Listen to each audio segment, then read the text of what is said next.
I think leaders have to be honest. They can't make it up. They can't say everything's fine. And I think that sort of vulnerability by leaders shows often that people will follow them much more if they think they're human beings.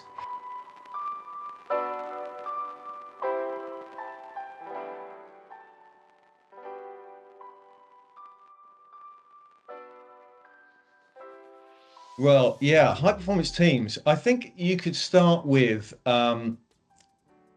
the most important team in a business is the senior leadership team.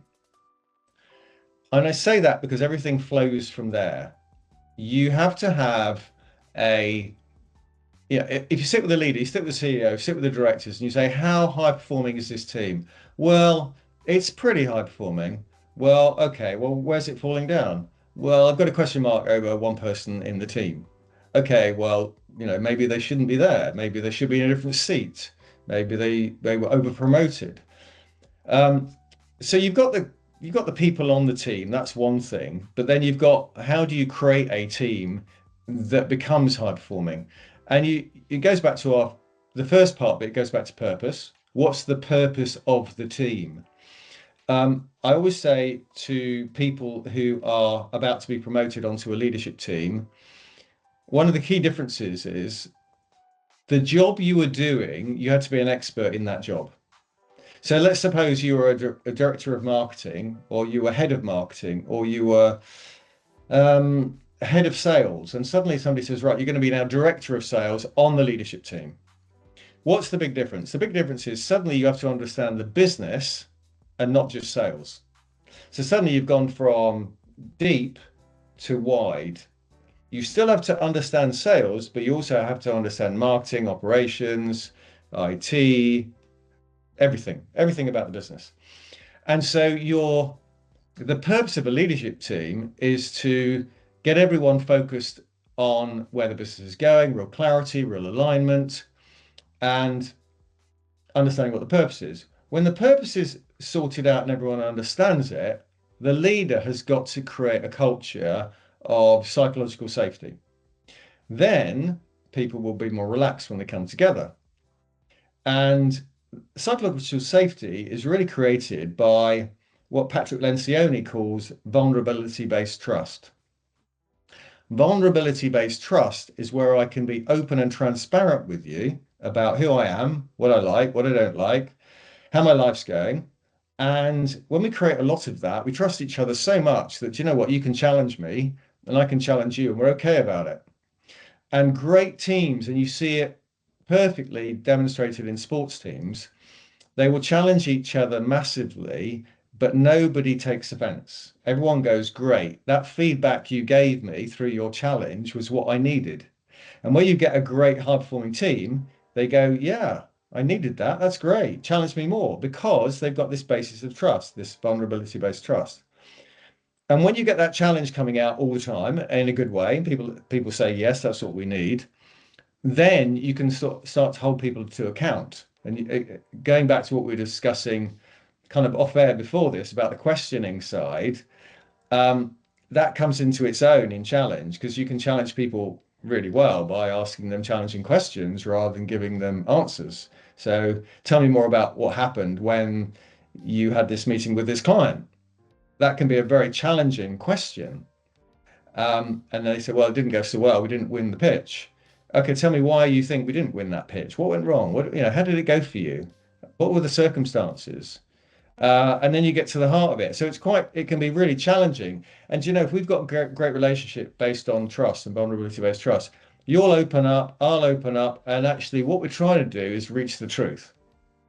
And when we've done that, we can move on, and the organization can be much more high performing because we're actually focused on what makes us better rather than ego or no, I can't say this or you can't say that. We can't open up. So once you've got the accountability, once you've got the challenge, you get the accountability and the commitment. And finally, all that produces is great output from a team. But it's all based on that secret sauce of getting vulnerability-based trust, and you can never stop doing it.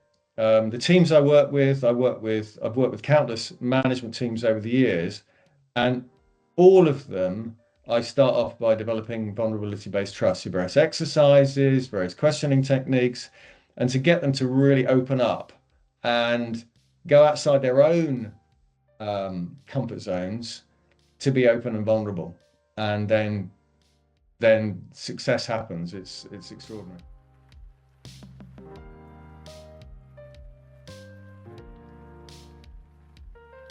So yeah, that's really interesting. I kind of based my TED talk in 2018 around this. Everyone needs an unreasonable dream, and it was really not just from theory, but from looking at growth and stretch and comfort myself, and saying, well, what does it mean in my life, and how is it playing out, and how can it play out in other people's lives, and why is this important anyway?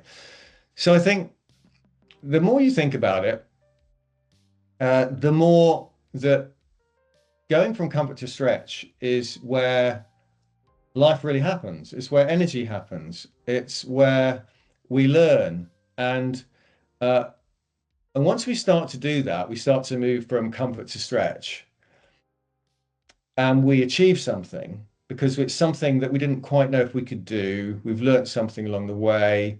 We felt uncomfortable. We've achieved something. Once we do that, we get real buzz and we want to do it again. So it becomes a virtuous circle. And the flip of that, you can see in some organizations, is too many people are stuck in a sort of comfort zone, and they're not pushed, they're not stretched, they're not tackled, they're not encouraged. And what happens is apathy sets in, and they become disillusioned, and they start whinging about work, and they say, well, it's not great around here, and they start thinking about their own circumstances too much. And so I believe we're kind of fundamentally designed to grow and move and change. And some people need a bit more encouragement than others to do that. But once you start doing that, it becomes incredibly exciting. And so I think that's it again, it's what leaders need to do with their people, because the most important thing a leader can do is develop another leader. So how do you develop another leader? You help them to stretch and grow, discover what they can really be, and then it becomes virtuous for them, and they go, what else can I do? And they want to go again, they want to stretch again. And so it's the secret. I always say, you can't grow a business without growing people. It doesn't come from a product, it comes from people. And you might have the best product in the world, but people have got to sell it, people have got to market it, people have got to be engaged in how amazing this thing is and talk about it. So it's all about people. And those people, if they come to work with a real spring in their step because they think, wow, I'm going to be challenged and I'm going to grow and I'm going to develop today, that's incredible. And you don't want to reach a point in your life where you think, what could I have done? There's a great quote. I think it's something like, I'll never regret the things I tried and failed. I'll just regret the things I never tried. And I think that's where you want to be as a leader with people. You want to push them to the point that they can achieve their potential, and then they'll thank you.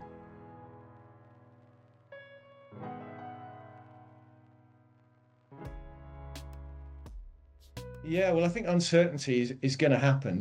I mean, I think the thing is about businesses, it's not linear from kind of bottom left to top right, is it? Even if you look at great organizational success stories, you take Apple's or Amazon's or Google's or whoever you want to take, it's a roller coaster line. It's an up and down line, and different departments, the whole organization, there's going to be uncertainty coming from all sides. It could be environmental uncertainty, could be the economy. The UK at the moment is struggling a little bit. It could be people, it could be lack of being able to recruit the right people. It could be the competition, could be your products not selling a new market, could be all sorts of stuff. The thing is, as I always say to people, is, what can you control? And don't worry about the stuff you can't, because no good sitting here going, well, if only the economy was better, we'd be in a good place. Well, it ain't. And so you can't do anything about that. So what can you control? And I think once you start taking it back to what you can control, things get very much clearer. And I think I mentioned it before. I think one of the jobs of leadership is to get real clarity into organization. What are we trying to do here? What's our 3-year vision? What would it look like when we wake up in 3 years' time? What are we trying to be? What are we trying to do? And when people have that real clarity and then they focus on what they can control, as opposed to what might be going on and we can't have any control about at all, then it becomes more tangible and much more interesting. And, then you figure out, okay, I can pull this lever and this will happen as a result of it. And so I think leaders have to be honest. They can't make it up. They can't say everything's fine.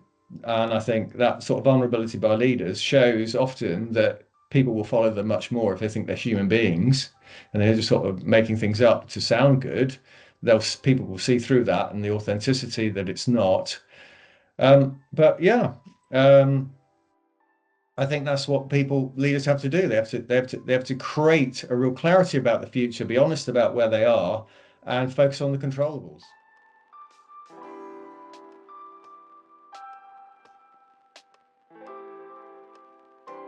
Everyone needs to take control of their life. And we can. We're a lot more in control than we think we are. And it goes back to, what levers can we pull? We can learn. We can grow. We can stretch ourselves a bit. We can be nice people to others. If we're nice to others, they're probably going to be nice to us. I believe in the power of reciprocity. I think you can be very in control of your attitude, your energy, your behavior. All those things will set you up to feel that life is yours, not somebody else's, and you're not a victim. So I think being in control is very important.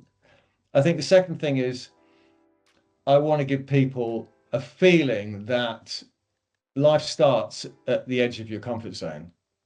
Life starts when you stretch yourself, when you look for where that energy comes from. And if you sit down and go, where do I get my energy from? It's not from status quo. It's not from sitting there and feeling comfortable. Energy's from pushing something a little bit and going, whoa, that was really great when I did that. And so I want people to walk away and go, I could try something new. I could do something better. I could be a bit more stretched in what I do. And then the third thing is I would say, ask more questions and be curious. Because I kind of think life is about understanding more, learning, growing. Stephen Covey said, seek to understand before we seek to be understood. And I think that's so critical for everyone to understand that phrase, that quote, because if we just ask questions, we'll get people on our side, we'll get people wanting to help us. We can challenge each other as a leader, or as just a person taking part in a meeting. So I think knowing the power of questions and asking great questions is the third thing I'd say.